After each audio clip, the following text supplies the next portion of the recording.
Welcome to National Cotton Candy Day, a day to dive headfirst into the sweet, fluffy world of this iconic treat. Today, we're taking a delightful journey through its fascinating history, cultural significance, and the simple joy it brings. Now, picture the late 19th century. Spun sugar was once a luxury for the elite, but everything changed when two innovators, William Morrison and John C. Wharton, turned this treat into something magical.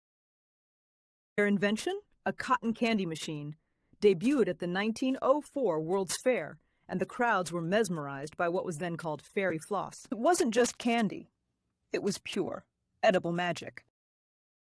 From those early machines, cotton candy evolved into a fairground staple worldwide. In the UK, it's known as candy floss. In the Netherlands, it's Suikerspin. No matter where you are, this sugary delight is a true ambassador of joy. And it's not just for kids. Even today, it sparks nostalgia and wonder in all of us, young and old alike.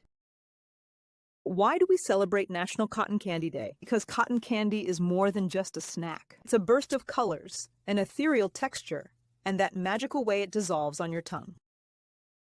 It releases dopamine, sparking the same joy and excitement we felt as children. It's those finger-licking, laughter-filled moments that remind us of carefree days. Isn't that what makes life sweeter?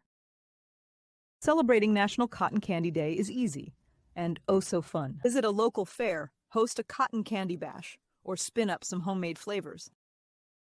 The future of cotton candy is bright, with gourmet twists and even eco-friendly innovations making waves. Who knows what sweet surprises tomorrow might hold?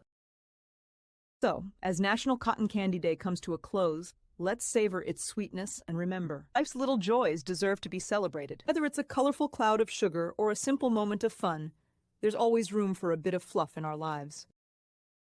Happy National Cotton Candy Day, everyone. May your day be as sweet as a spun sugar dream. Don't forget to like, share, and subscribe for more sweet content.